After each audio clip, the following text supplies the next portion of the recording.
If there's one place on Earth where World War III could begin, it might not be Ukraine. It might not be Iran. It could be a small island off the coast of China, Taiwan. To Beijing, Taiwan is an inseparable part of China, a renegade province that must be brought back by force if necessary. To Washington, Taiwan is an unofficial ally, a vital link in the global semiconductor chain, and the front line of a strategic rivalry with China. But to most of the 23 million people who live and work on the island, they don't want to be anyone's pawn. They simply want to live like any other country, to vote, to be called by their rightful name, and to decide their future for themselves. This story isn't just about East-West confrontation. It's not just about geopolitics or technology. It's about something more fundamental. What makes a nation? A map?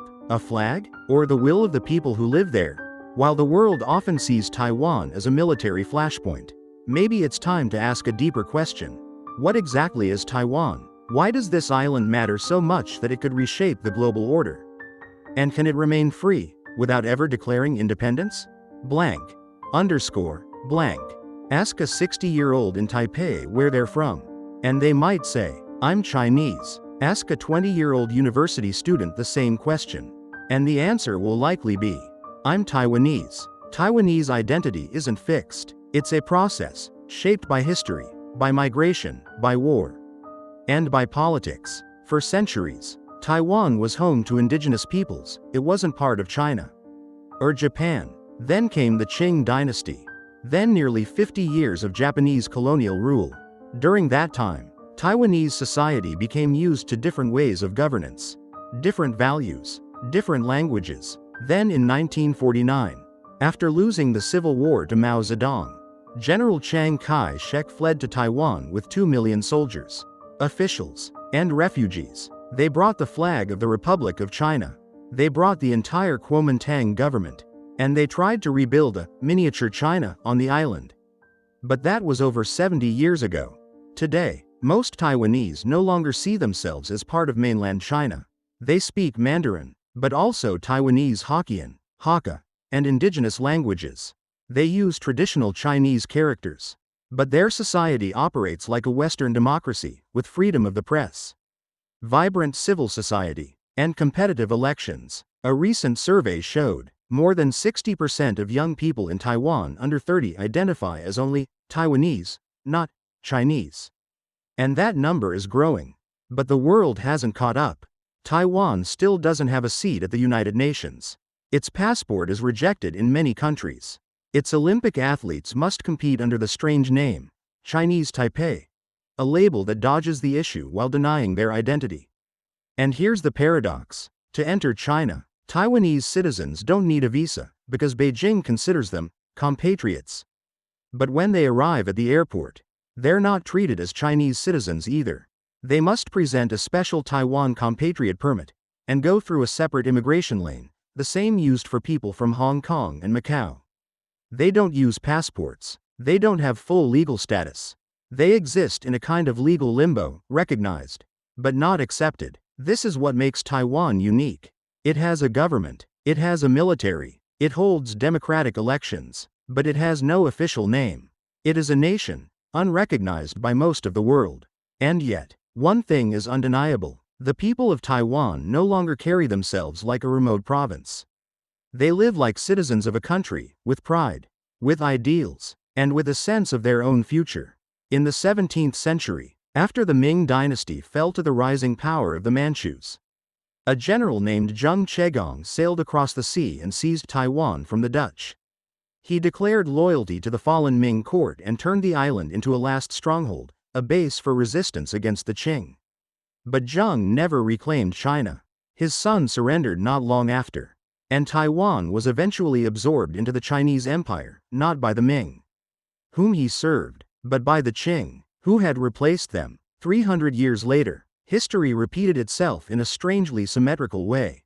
In 1949, after losing the civil war to Mao Zedong, Chiang Kai-shek fled with more than 2 million soldiers, officials, and refugees to Taiwan. He brought the entire machinery of the Republic of China, the government, the military, the central bank, historical archives, even national treasures from the Forbidden City in Beijing.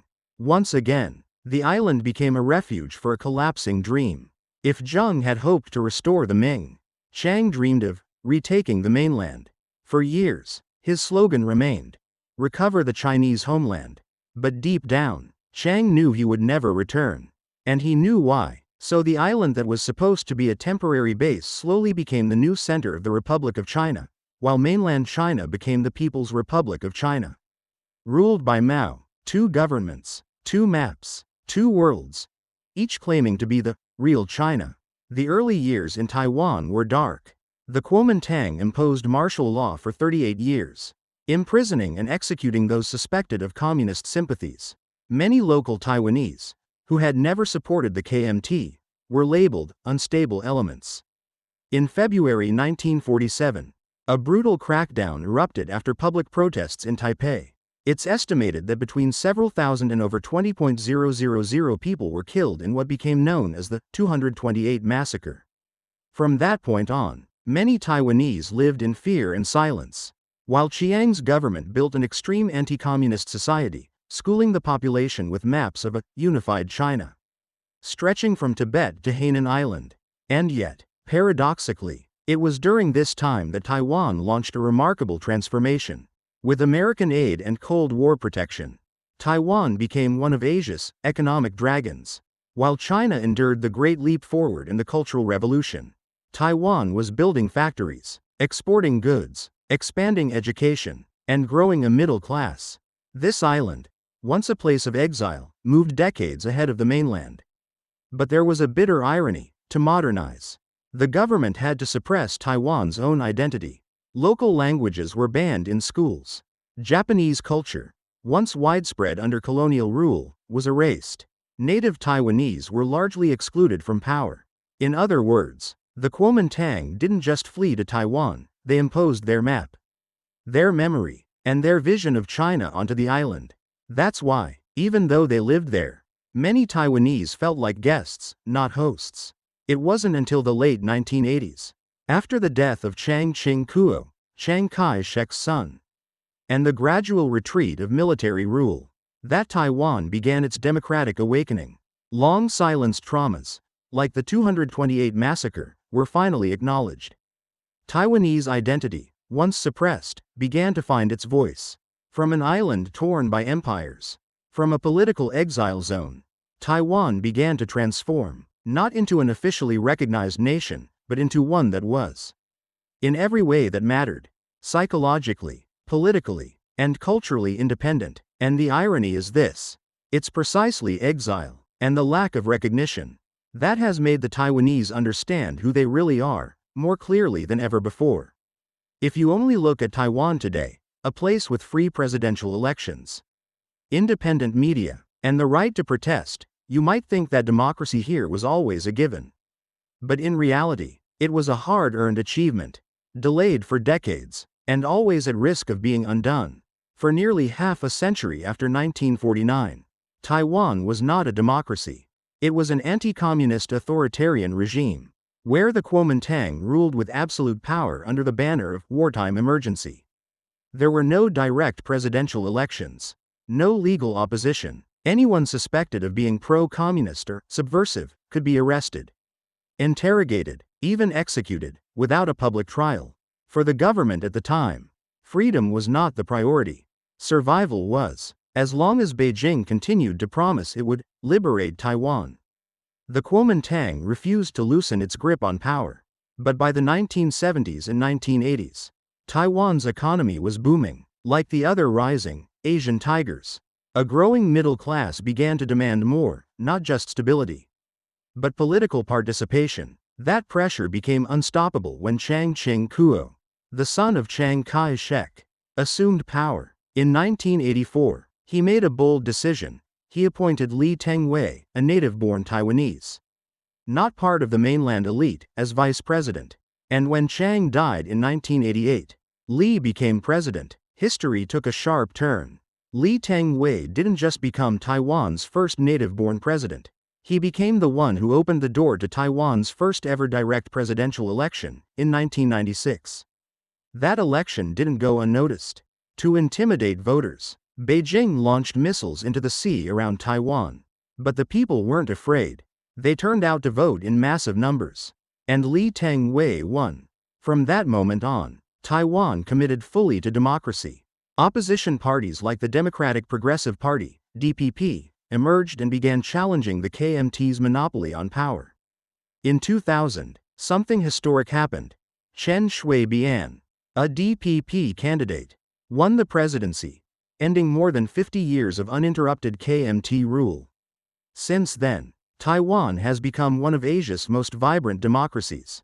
Investigative journalism thrives, political parties alternate in power, civil society is strong, and youth-led movements, like the Sunflower Movement in 2014, show that the younger generation is ready to demand accountability from their leaders. But that's exactly what makes Beijing nervous. For Taiwanese people, democracy is not just a system of governance. It's part of their new identity, something that sets them apart from mainland China. And something they never want to give up. When asked, would you support reunification if China became a democracy? Many Taiwanese answer, not necessarily, because what they're defending isn't just a political system. It's a way of life, one they built themselves, chose for themselves, and are ready to protect on their own terms. There's a striking paradox in today's world. An island that isn't even recognized as a country is controlling the most critical resource of the 21st century. Not oil, not uranium, but chips. At the center of this power is a company that barely anyone outside the tech industry had heard of just 10 years ago, TSMC, Taiwan's semiconductor manufacturing company. Founded in 1987 by Morris Chang, a Chinese-born engineer who had studied and worked in the United States since his teens. TSMC seemed like an unlikely gamble. Chang had earned degrees from MIT and Stanford, spent decades at Texas Instruments, and was invited back to Taiwan after retirement to build a domestic semiconductor industry from scratch. At the time, no one believed a small island with no natural resources and no domestic market could compete with Japan, the US, or later, South Korea. But Morris Chang saw something others didn't. The tech giants no longer wanted to manufacture their own chips, they wanted to outsource it. As precisely and as efficiently as possible, TSMC seized that opportunity. It didn't make phones, it didn't build computers, it specialized in one thing: fabricating advanced semiconductors at the nanoscale, incredibly tiny, incredibly complex, and incredibly hard to replicate. Over time, it rose to global dominance. Today, TSMC produces over 90% of the world's most advanced chips, including 3-nanometer processors used in the latest iPhones, supercomputers, and AI systems. Without TSMC, there would be no iPhone. Some call Taiwan the OPEC of semiconductors. But if OPEC controls crude oil, a raw commodity, TSMC controls a technological choke point that both the United States and China depend on. And that's what makes the game more dangerous than ever. The US wants to keep TSMC as far from China as possible. Washington has tightened export controls on chipmaking tools, and is pouring billions of dollars to push TSMC into building new fabs in Arizona. China wants tech self-sufficiency, but despite hundreds of billions invested in companies like SMIC, it still cannot mass-produce 5-nanometers chips. Meanwhile, TSMC has already passed the 3-nanometers threshold. That's why TSMC is no longer just a company, it's become a kind of invisible shield for Taiwan. Some Western scholars call it the Silicon Shield, arguing that the world won't let China invade Taiwan, because doing so would wreck the global tech supply chain. But is that shield really unbreakable? If war breaks out, TSMC cannot run. Its plants sit in Hsinchu, Taiwan. One missile strike could destroy billions of dollars in advanced infrastructure.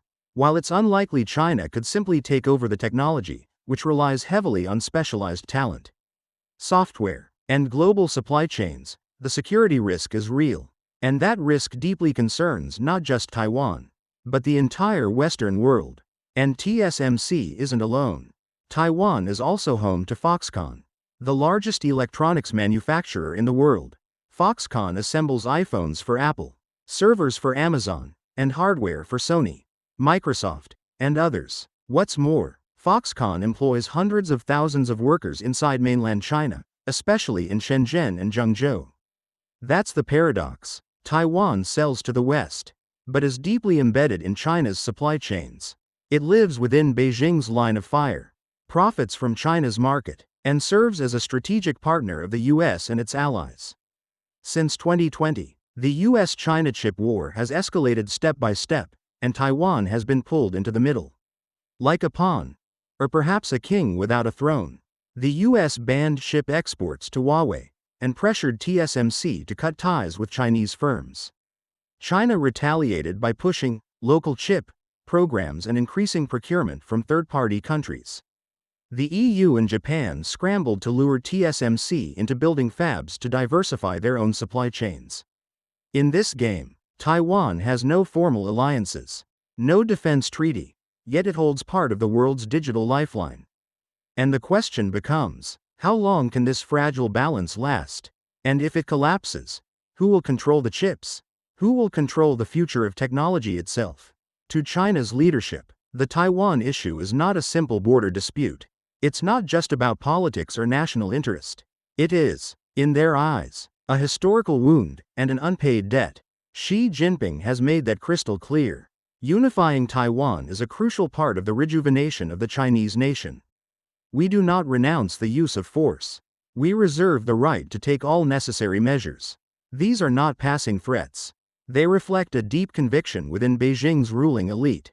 As long as Taiwan exists as a self-governing entity, China cannot claim to be a truly unified global superpower. The Communist Party has made Taiwan reunification a formal goal in its vision for China 2049, the 100th anniversary of the People's Republic. And that means if peaceful unification fails, coercion, even war, remains on the table. But war is not always the first move. Beijing has many tools for soft unification already in play. 1. Diplomatic isolation. China pressures countries to cut ties with Taiwan. Since 2000, more than 10 nations have switched recognition from Taipei to Beijing. 2. Economic coercion.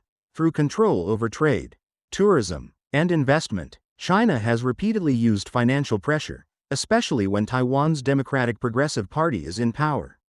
3. Media and social infiltration. Spreading disinformation, manipulating public opinion, and fueling internal divisions between native Taiwanese and mainland-descended communities. 4. Military intimidation. Hundreds of Chinese warplanes have crossed into Taiwan's air defense identification zone in recent years, a clear signal of readiness and intent. 5. Hong Kongization of Taiwan. A scenario where political pressure and gradual erosion of autonomy are used, as happened in Hong Kong after 2020. And if all else fails? Then comes the final scenario, military force. Before we dive deeper, a quick reminder. Hit subscribe to know the full story, where we explain global power games without the noise. Hype, or spin. A full-scale invasion of Taiwan would be extraordinarily risky, militarily, diplomatically, and economically, but it is not unthinkable. China now has the world's largest navy. The PLA routinely drills amphibious assaults on terrain similar to Taiwan's coasts. It has developed ballistic missiles capable of striking US bases in Okinawa and Guam. Most importantly, it is building a soft blockade force capable of cutting off Taiwan's shipping lanes, internet cables, and energy supply without firing a shot. This wouldn't just be a shooting war. It would be a siege, a slow, psychological and economic suffocation. And the big question becomes, if China makes that move, who will intervene? The United States? Japan? ASEAN? Or no one? Xi Jinping understands that a swift victory over Taiwan could boost the Communist Party's legitimacy at home. But he also knows, if China fails, it might not just lose Taiwan. It could lose the regime itself. For Taiwan, time might be an advantage if it can remain united, continue to strengthen its defenses, and deepen global partnerships. But for China, time is the enemy, because with each passing year, Taiwan's identity drifts further from the mainland, and its de facto independence becomes harder and more dangerous to undo. In the story of Taiwan, China is the obvious threat, but the United States is far more complicated. On paper, the US does not recognize Taiwan as a country. There's no embassy, no mutual defense treaty, no official alliance. But in reality, the United States is the only country with the power to decide whether Taiwan survives a conflict or not. Since 1979, when it formally recognized the People's Republic of China, Washington has followed a strategy known as strategic ambiguity. Don't encourage Taiwan to declare independence. Don't allow China to seize Taiwan by force. And don't say clearly what the US would do if war breaks out. In other words, no promises. But no retreat either. This ambiguous strategy has lasted for decades for one simple reason. It delays war. If the US promised to defend Taiwan, China might strike first out of fear. If the US said it would stay out, China might invade immediately, with nothing to stop it. So ambiguity became a tool for managing escalation. But in recent years, that delicate line has started to blur or break. Under Donald Trump, the US ramped up arms sales to Taiwan, sent high-ranking officials to visit, and used Taiwan as a bargaining chip in its trade war with China. Under Joe Biden, the shift became even more visible. The president has said, on 3 separate occasions, that the US would defend Taiwan if attacked. Each time, the White House later walked back the statement. Now the world is asking, is the US changing its policy? Or is it just testing China's reactions? Is this a real commitment, or a calculated signal to keep both sides in check? In Taipei, not everyone trusts America completely. One local journalist put it this way: we know the US might help, but only if it sees a benefit. If Washington has to choose between Taiwan and global stability, it will choose stability. Some Taiwanese politicians even worry, if Taiwan relies too much on the US, it might lose control over its own fate. Because in the game between two superpowers, Taiwan risks becoming a pawn, not a player. Of course, the US doesn't support Taiwan out of sentiment. It does so strategically. Taiwan sits on the first island chain, a critical line blocking China's access to the Pacific.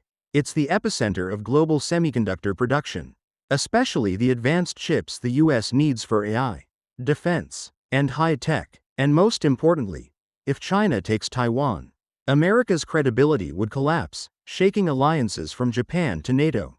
In short, the US cannot afford to lose Taiwan, but it also can't promise unconditional protection. And that's the core dilemma. If Washington makes a strong commitment, it might trigger war. If it backs off, Beijing gains the upper hand. If it stays ambiguous, both sides are forced to hesitate, but the risk of miscalculation never goes away. America may be a pillar of support, but it is not a permanent one. And the people of Taiwan know this. They are not waiting for outsiders to save them.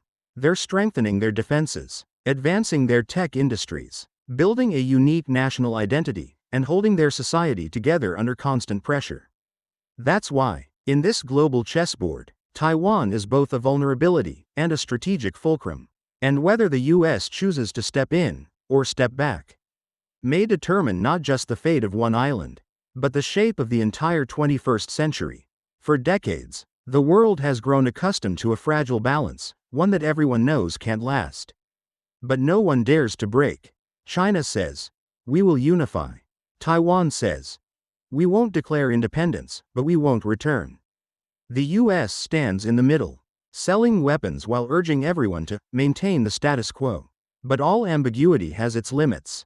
If you find this kind of deep, clear analysis valuable, don't forget to subscribe. It's free, and it helps us bring more untold stories like this to light. And the biggest question, the one no one wants to answer, is: what happens if war actually breaks out? Scenario 1. Full-scale invasion. This is the bloodiest scenario, and also the least likely in the short term.